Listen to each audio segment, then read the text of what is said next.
The best diet for arthritis. Is it high carb, low carb, high fat, or low fat? Is it keto? Is it vegan? Is it junk food? Is it DASH or Mediterranean? Well, we're going to talk about the principles so that you can sort it all out for yourself, coming right up. So I saw a study recently, a great one done by the University of Alabama. They put out some good research lately. One study they did was on arthritis, where they found that people on a low-carb diet did much, much better. When they had arthritis, they had lower pain scores, less swelling, and improved their quality of life. They could do more things with less pain. Great. So, let's just talk a little bit about arthritis, and then we'll go from there. There are two types of arthritis most people think about. One is called OA, or osteoarthritis, and the other is called RA, or rheumatoid arthritis. Traditionally, RA is considered inflammatory, while OA is considered non-inflammatory. This is not correct. Even though RA is more inflammatory, there is still inflammation in osteoarthritis. In RA, they also have what's called a rheumatoid factor, which is strongly inflammatory and indicative of an autoimmune disease. Your own body's immune system attacks the joint itself. I just want to mention this to contrast, but we're going to talk about osteoarthritis today, which is considered a mechanical problem, but has an inflammatory component to it, which is very important to understand. Traditionally, they describe osteoarthritis as a wear and tear disease. It's like you have these body parts, and over time, they just wear out. This is a very limited, backward concept. It confuses us when we try to understand how the body works, because they describe it as if you get this one body, and it slowly wears down. When it's worn enough, then you can't use it anymore. That is just not how it works. There is a constant balance between breakdown and repair. When it wears down faster than your body can repair it, it looks like wear and tear, but it forgets that part about repair, that your body is supposed to heal. So, osteoarthritis, or any condition they call a wear and tear disease, is not primarily a wear and tear problem. It is primarily a repair problem. There is something that is not allowing the body to repair. Like everything else in the allopathic world, in the mainstream view of things, they consider every degenerative disease irreversible because, in their world, it only goes in one direction. They forget that the body is supposed to repair, and they don't have the tools to do anything about it.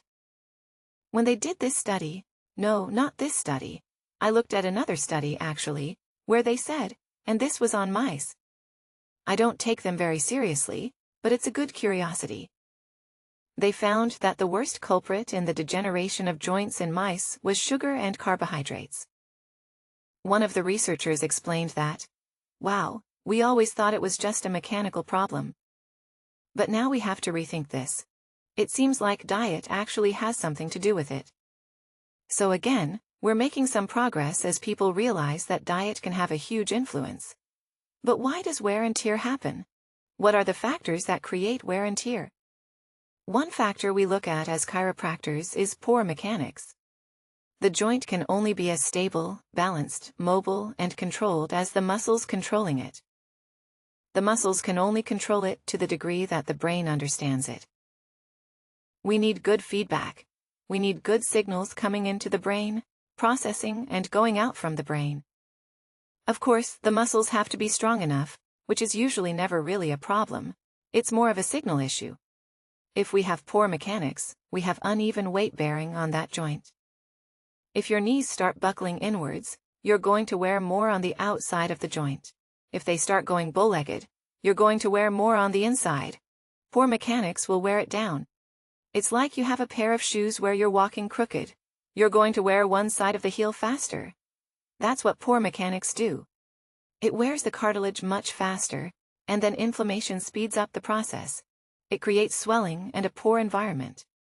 Acute inflammation is necessary for healing, but chronic inflammation interferes with healing. It can't complete the process. Of course, the body needs proper nutrition. It needs building blocks, repair parts, and replacement parts. If we eat junk food and there's hardly anything the body can use, obviously it won't be able to repair itself. If we have poor circulation, All these nutrients we eat have to be distributed and delivered to the joint by the blood. If we have poor circulation and poor nutrition, then the stuff can't get there. In order to repair, we need good mechanics, lower inflammation, good nutrition, and good circulation. That's what holistic health is all about. That's what every video on this channel is about, how to create those circumstances. What we want to focus on is the thing you have the most immediate control over, and what these studies talk about is diet. You want to eat low inflammatory foods. If you eat things that create inflammation, they're usually low in nutrition, and you're stuck. You're never going to get out of that vicious loop of wearing and tearing faster than you can break it down. Remember, there's nothing in the body that is purely mechanical. There's always a process of building and breaking down, and each is equally important. That's how we have quality tissues, by getting rid of old cells and replacing them with new ones. I found a half-dozen studies that said the same thing. Low-carb diets seem to reduce symptoms of osteoarthritis. One study said high-fat diets are associated with increased osteoarthritis. I was really curious. That didn't sound like anything I could make sense of.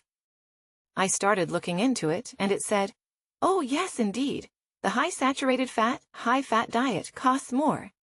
It turned out they tried to mimic junk food. They gave people a high-fat diet high in saturated fat and sugar to mirror junk food.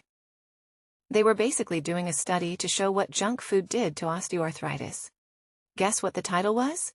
It was, High-Fat Diets Cause Osteoarthritis. How often does that happen where they just pick one thing for the headline? That's all we see and focus on. Obviously, if you eat junk food, that's going to have the worst possible combination of poor nutrition, inflammatory foods, and deficiencies. So again, be careful. I just had to laugh about that one. So, what is the best diet? We don't want to put a name on it necessarily. We just want to talk about the principles. How do you reduce the bad stuff and increase the good stuff?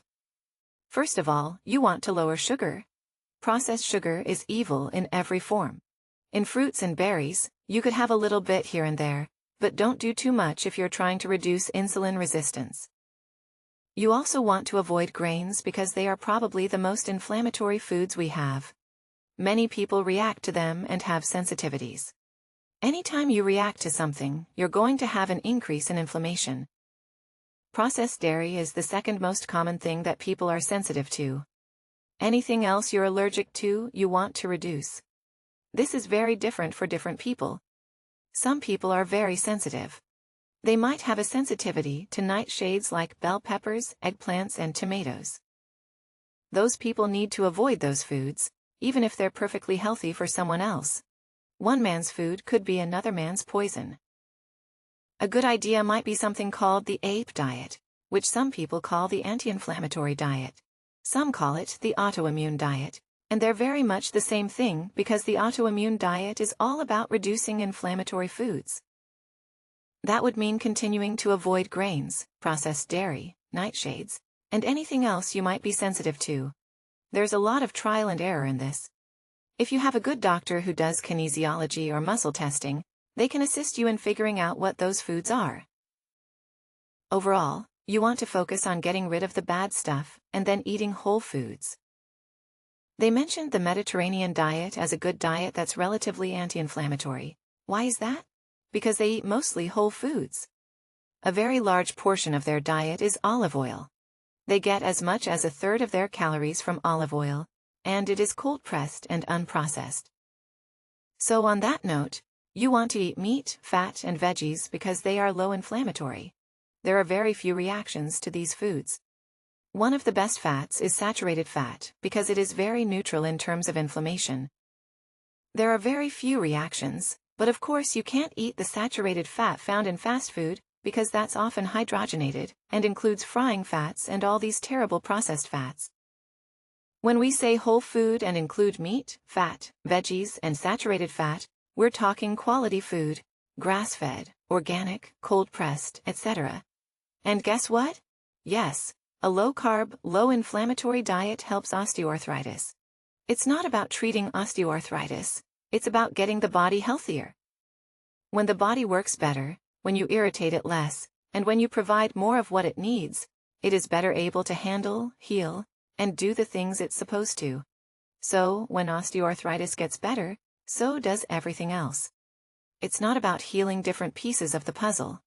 It's not about healing symptoms or treating symptoms.